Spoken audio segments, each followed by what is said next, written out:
Alright, so Genshin decided to drop a nice trailer about Fontaine, but before we actually talk about that real quick, we got monetized, and we're in a partner program now! Let's go!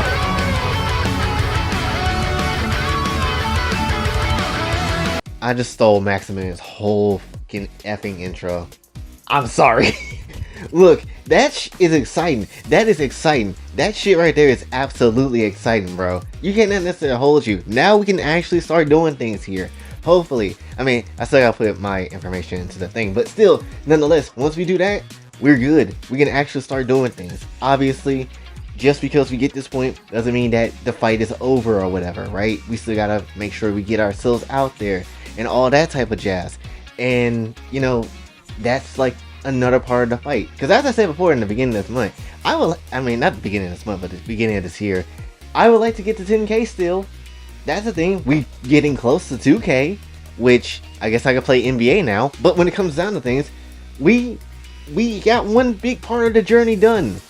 That's amazing to me. We have it took almost 4 years to get there, but we got that hoe. We got that, honestly, and that just made me really extremely happy. First of all, gotta thank God for that one, because ain't no possible way we could get that without him. And then secondly, it's thanks to y'all who came through and stick around and wanted to see what actually happens and stuff. You know, if it wasn't for y'all giving me the chance and time of day, we wouldn't even got to this point, right? Especially when it come through the memes, or when it came through the Skullgirls videos, or whatever other videos from back then that blew up and stuff like that, or through the Kakatsu anime and stuff. If it wasn't for like a lot of that stuff, we wouldn't be getting to this point. We wouldn't be at a point where things can actually start possibly moving now. And to stick around and do this for almost 4 years, honestly, because September will be our anniversary month, but to stick around for 4 years to get to this point now, I'm very extremely proud of myself, honestly, because I didn't think necessarily I could do this, and I didn't think it was going to come at all, at least this thing quick. But we managed to get it, and honestly extremely happy about that. And again, I'm just very thankful. Now, I'm not gonna necessarily say what I'm gonna exactly do once that big roll of money, whatever the hell happens, come through when it comes to monetization. I'm not gonna say anything because I don't want to necessarily brag or do anything like that. No, I'm just saying that I'm happy that we got to this point, because hopefully, now we'll say this, hopefully I can do 2 things that I've been wanting to always do ever since I started the channel. 1, pay off my debt off this house that I'm currently in, because that's one annoying ass thing that's been over our heads for too damn long, and that needs to go. And then number 2, obviously, I would like at some point to do giveaways. Maybe it's like buy my merch and, you know, give signed copies of hoodies and shirts and stuff like that to you guys, and maybe that could be like something, or in some shape or form just do giveaways in general. That would be like something hopefully in the future that we can do. But again, it comes down to the channel and continue grinding and all that stuff. So we still, again, have a long way to go. We got the biggest hurdle out of the way, but now growing the channel, getting to potentially that 1 million spot, if we are able to, if the Lord bless us, then definitely that's something, you know, that's going to be key. Honestly, I don't know how fast we'll reach 1 million, or if we'll even reach it at all, but I do have hope now. I absolutely do have hope. But again, I just want to thank you guys for just helping out, getting us to this point. And I don't want to necessarily try to change, honestly. I will still want to be the same person I was, well, growing wiser, but still relatively the same person that I was, right? Still your lolicon liking, anime enthusiast, Gentai clapping, cheek mastering, anime YouTuber, VTuber person that I've always been. I don't want to necessarily change that, with a hint of Danganronpa on the side, honestly. So again, thank you so very much for everybody that come through, and I just honestly I'm just extremely happy for this one. I ain't gonna hold you. But now, with all that being said, let's actually get into the actual video now. So as you know, Genshin decided to drop a new trailer for Fontaine to hype us up, and boy oh boy, did it do that job. I'm not necessarily going to hold you. When I saw a lot of the stuff that they were presenting when it comes to the places and the characters and how the theme of Fontaine is going to be with its darker tone, honestly, it makes me extremely excited, honestly. There's a few reasons, but we're going to break it down, honestly. The trailer itself was actually really good. The jazz music You may not know this, but I absolutely love jazz music.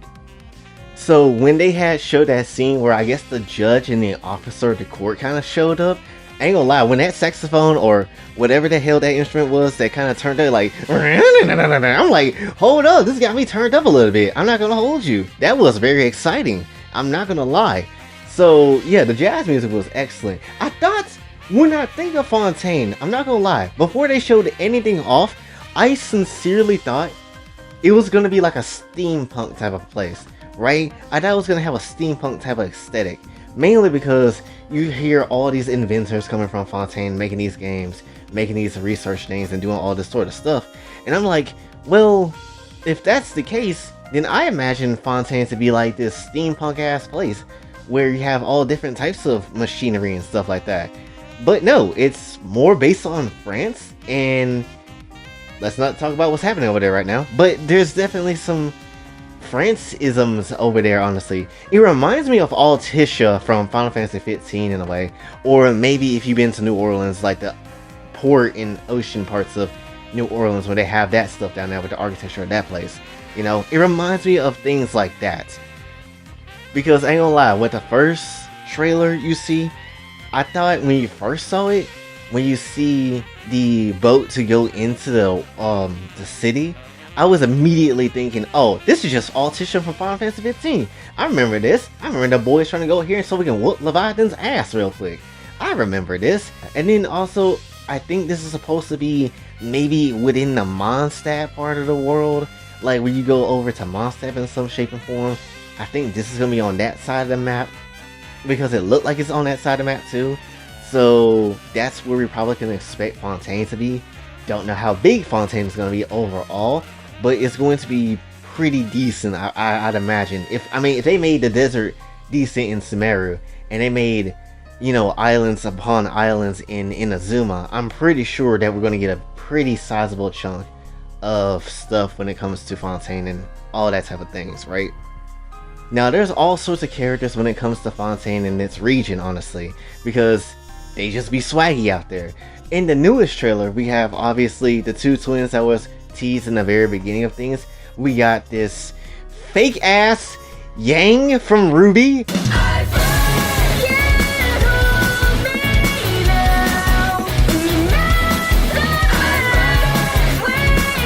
which is not necessarily Yang, but it's like a more intelligent and more fashionable version of Yang for some reason, and look less annoying, and I'm all down for that. Then we have Charlotte that was there for some reason, which we did meet in the previous event if you didn't play that one, so that's fine. I guess we're gonna be putting a Steambird at some point in time. We got this hound looking man and this small lolly ass character that I can't wait for the content to flow out of. Then we see some of the more doper sides of this shit, where you see the judge walks in, and then the police officer chick, who has a gun! A gun, dude! I'm sorry. This is like the same excitement when I see weaponry. This is the same excitement I felt when I saw Sora in Kingdom Hearts 4 using the Keyblade as a whip. This gave me this same shit that I kind of felt. The same excitement, honestly. So of course I'm excited. Because I was thinking, wait a minute, Genshin can't add no guns. That's not possible. Or at least that wouldn't be right. Mainly because everybody used bow and arrows or crossbow because Mika. But using a gun?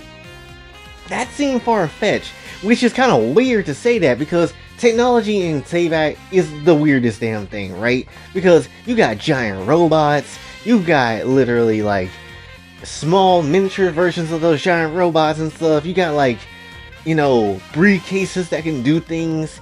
You got you got the whole Akasha system too. Like, there's so much other weird stuff when it comes to technology in Genshin, but it's so inconsistent. And then now you pull up with a gun? Like, what's stopping other countries from having a gun, honestly? Like, how come no one had it before? That was the reason why I was like, wait a minute, that doesn't necessarily make sense. Granted, we've always seen guns in Genshin before, because the Fatui had guns with their smaller minions and people, especially the Pyro one. He had a gun and whatever, and that was like the main thing.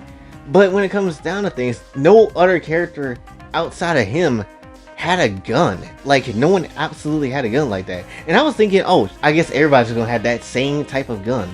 No, we get like actually better guns, and it's just like, I'm sorry, I'm actually sorry right now. There is no possible way. What's stopping somebody to come through now that this is introduced?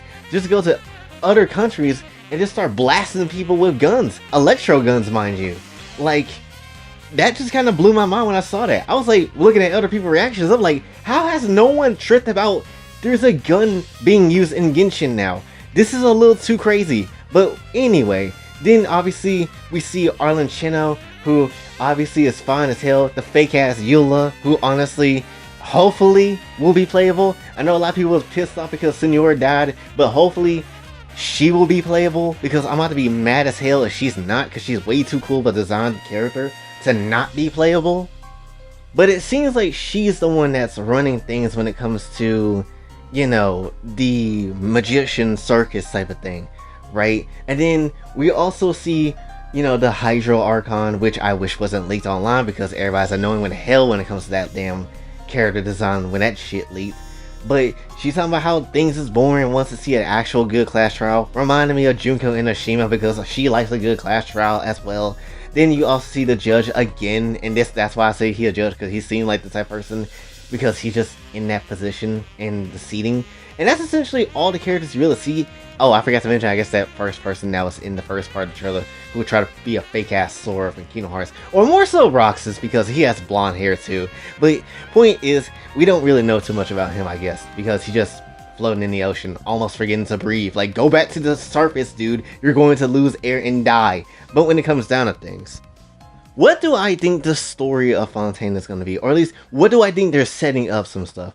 Well, there's two things. One is the whole thing about sinners, right? Because they said in the Caribbear mission, if you remember that one, that Conrians are sinners in some shape and form.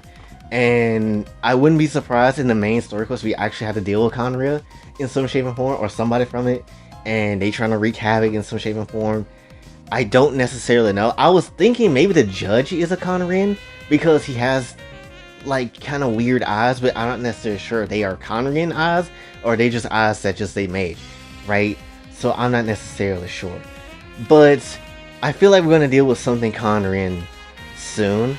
And I feel like, well, and hell, Dainsleif actually did say one of the people that is after us, he knows who they gonna be. So we're gonna end up knowing who the hell they gonna be by the time we get to Fontaine and stuff like that, or whenever the hell that part where Dainsleif come through. So that's gonna be like a thing at some point in time. He's gonna find out, and we're gonna know who the hell it is too. So I feel like we're gonna see something Conrian related at some point in time, obviously. Obviously, I think we're gonna lose to Gnosis again, because we always lose to damn Gnosis. Ain't no reason why for that, honestly. I would like to get, and I said this before, I'll say it again, I would like to see one time where we get to keep the dang Gnosis, at least once. I know it would be a bad idea, because they'll probably just start war for that one Gnosis. Honestly, like, Shanish and I will probably start war for that, but that wouldn't be great, and that wouldn't be great, obviously. But still, nonetheless, I feel like we're going to get to that war point at some point anyway, considering the fact I think the next place after Fontaine is going to be kind of like war-ish in a way, from what, at least from what I've heard about theories and stuff, right? So I wouldn't be surprised if we actually go to war in some shape or form, and then Shanish and I are right after that, right? But we'll see. But anyway, then when it comes to Arlen Chino and the whole thing with the whole circus and stuff, now call me crazy, but I think we're going to go a Black Butler route about this. I really do feel like that, because Arlen Chino is the type of person that I think, from what I heard, and again, I'm not necessarily sure, but I think she, like, abuses kids and whatever, and essentially, like, is a complete asshole, because even Child don't like her, because she'll like, oh, I don't like them at all. They can go kick rocks, honestly. So I imagine we're going to get some Black Butler type beat, like Book of Circus type of music going on, right? Basically, I feel like we're gonna see Arlen Chino just be an asshole towards kids and whatever, or possibly try to take them in and then straight up abuse them for her own entertainment or for whatever reason. And that's essentially what we're gonna get. I do feel like we are gonna go that dark route, honestly. Again, some CL Phantom High type beat. I do feel like that's the type of beat we're gonna get. Honestly, all of Fontaine just feel like Black Butler to me. I'm not gonna lie. I'm like, what else? We're gonna get a guard dog now. We're gonna get some like crazy cool butler or something like that, honestly, because I feel like that would honestly happen, right? So I do feel like we're gonna get some Black Butlerism in here. I feel like we're gonna see some CL Phantom Hive ass action kind of happen. I do feel like we're gonna see that. Lastly, I guess I could say is that I think this fake ass but better version, discount version of Yang is gonna essentially be good friends with Fischl in some shape or form. Because I can just see those two being really good friends. I feel like they're gonna be both. I feel like, well, one, Fischl already Electro, but I feel like she's gonna be Electro too.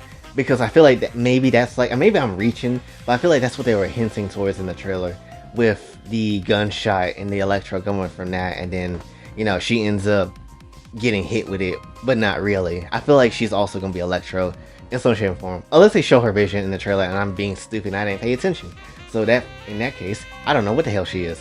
But that's essentially really all I have to talk about for this one. Honestly, this is gonna be super hype, honestly. This just make me extremely excited for Fontaine in some shape or form.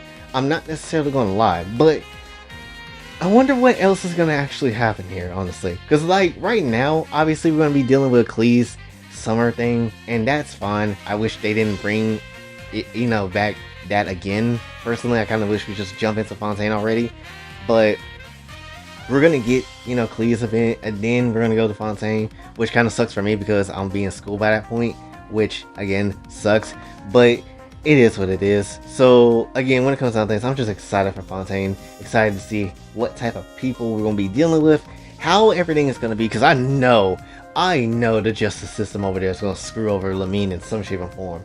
I know we're gonna have to rely on Yan Fei as well at some point too, because she's literally our only legal advisor we got.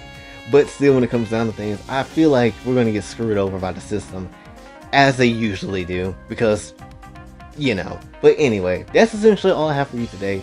So hopefully you did enjoy. If you did, be sure to like, share, subscribe, hit the bell notification on your way out. Also follow me on the socials.